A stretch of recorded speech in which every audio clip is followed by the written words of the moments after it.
চলুন আজ আমরা একটা দারুণ বিষয় নিয়ে কথা বলি, কিভাবে এমন একটা পার্সোনাল ব্র্যান্ড তৈরি করা যায় যা শুধু লাভজনকই না, প্রভাবশালীও হবে।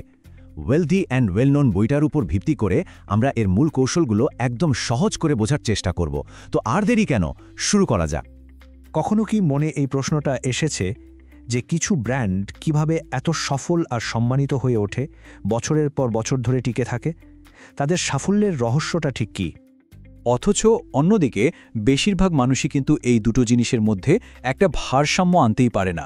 হয়তো টাকা উপার্জন হচ্ছে কিন্তু সেই সম্মানটা পাওয়া যাচ্ছে না, আবার অনেকে হয়তো খুব সম্মানিত কিন্তু আর্থিকভাবে সফল নন। এই দুটোকে একসাথে পাওয়াটাই কিন্তু আসল খেলা। তবে চিন্তার কিছু নেই, এর একটা পরীক্ষিত সমাধান আছে। এই বইটার উপর ভিত্তি করে আমরা এমন একটা পরিষ্কার রোডম্যাপ দেখব যা ঠিক পথটা বাতলে দেবে।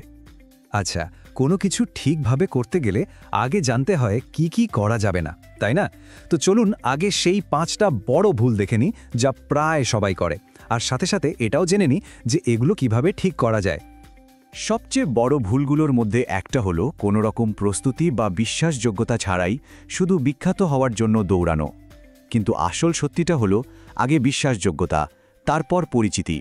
কারণ বিশ্বাসযোগ্যতা ছাড়া খ্যাতিটা অনেকটা একটা ফাঁপা বেলুনের মতো, দেখতে সুন্দর কিন্তু যে কোনো সময় ফেটে যেতে পারে।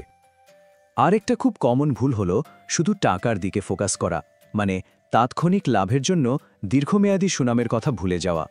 এতে হয়তো কিছুদিনের জন্য লাভ হয়, কিন্তু মানুষের আস্থা একবার হারিয়ে গেলে সেটা ফিরে পাওয়া কিন্তু খুব কঠিন।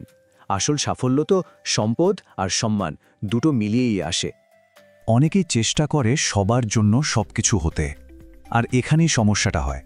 কারণ সবার কাছে পৌঁছাতে চাইলে দিন শেষে আসলে কারো কাছেই ঠিকভাবে পৌঁছানো যায় না।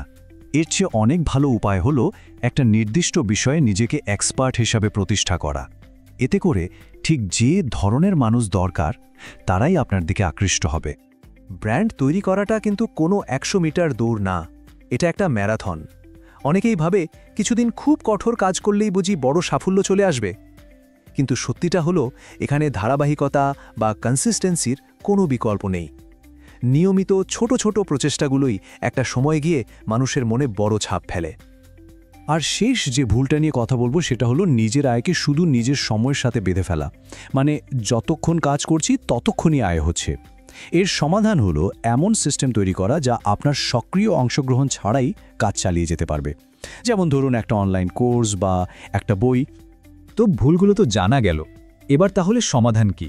চলুন এবার আমরা একটা 5 ধাপের অ্যাকশন প্ল্যান দেখব যা এই থিওরিগুলোকে বাস্তবে রূপ দিতে সাহায্য করবে। এই পুরো পরিকল্পনাটা একটা যাত্রার মতো। এর 5টা স্টেশন আছে। প্রথমে নিজের ব্র্যান্ডকে জানা, মানে অডিট করা। এরপর বিশ্বাসযোগ্যতা তৈরি করা। তারপর পরিচিতি বাড়ানোর জন্য সঠিক কৌশল নেওয়া। এরপর আস্থাটা ঠিকঠাক বাড়ছে কিনা তা মাপা। আর সবশেষে নিজের সীমাবদ্ধতাকে ছাড়িয়ে যাওয়া। প্রথম ধাপটা হলো নিজের ব্র্যান্ডের ভিত্তিটা ঠিক করা, মানে ঠিক কোন বিষয়ে আপনি দক্ষ সেই জায়গাটা খুঁজে বের করা। আর তারপর এটা নিশ্চিত করা যে আপনার সব কাজ, সব কন্টেন্ট, সব বার্তা যেন ওই একটা মূল ধারণাকে কেন্দ্র করেই হয়। এতে আপনার ব্র্যান্ডের একটা স্পষ্ট পরিচয় তৈরি হবে। বিশ্বাসযোগ্যতা কিন্তু মুখে বললেই তৈরি হয় না, এটা কাজে করে দেখাতে হয়। যেমন ক্লায়েন্টদের কাছ থেকে টেস্টিমোনিয়াল বা প্রশংসাপত্র নেওয়া, নিজের সফল কাজগুলো নিয়ে কেস স্টাডি তৈরি করা, আর নিয়মিত এমন কিছু শেয়ার করা যা মানুষের কাজে লাগে।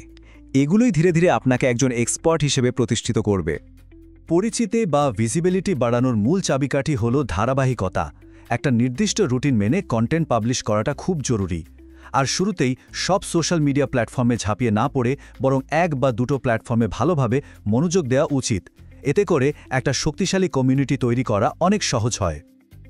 আচ্ছা, আপনার ব্র্যান্ড কতটা সফল সেটা কি শুধু কত টাকা আয় হচ্ছে তা দিয়ে মাপা যায়? একদমই না। আসল সাফল্য বোঝা যায় অন্য কিছু দিয়ে। যেমন আপনার কন্টেন্টে মানুষ কতটা সাড়া দিচ্ছে, মানে এঙ্গেজমেন্ট কেমন, কতজন মানুষ আপনাকে অন্যদের কাছে রেফার করছে, আর পুরনো ক্লায়েন্টরা বারবার ফিরে আসছে কিনা। এগুলোই কিন্তু আস্থার আসল মাপকাঠি। পঞ্চম ধাপে এসে অনেকেই একটা খুব সাধারণ কিন্তু বড় ফাঁদে পা দেন, আর সেটা হলো সময়ের বিনিময়ে অর্থ উপার্জন করা। মানে যতক্ষণ কাজ ততক্ষণ টাকা। সফল হওয়ার পরেও অনেকেই এই মডেলে আটকে যান, যা তাদের বেড়ে ওঠাকে একটা জায়গায় থামিয়ে দেয়। এই ফাঁদ থেকে বেরোনোর আসল উপায় হলো এমন সিস্টেম তৈরি করা যে আপনার সরাসরি অংশগ্রহণ ছাড়াই ভ্যালু তৈরি করতে পারে, যেমন অনলাইন কোর্স, বই বা অন্য কোনো ডিজিটাল প্রোডাক্ট।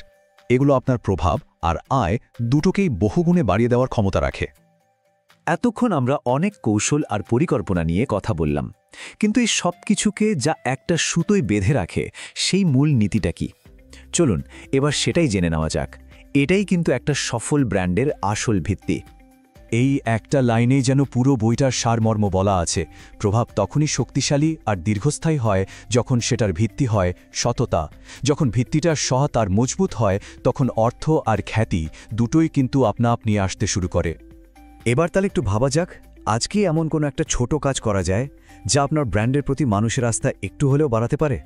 উত্তরটা হয়তো খুব সাধারণ কোনো কাজের মধ্যেই লুকিয়ে আছে, খুঁজে দেখতে হবে শুধু।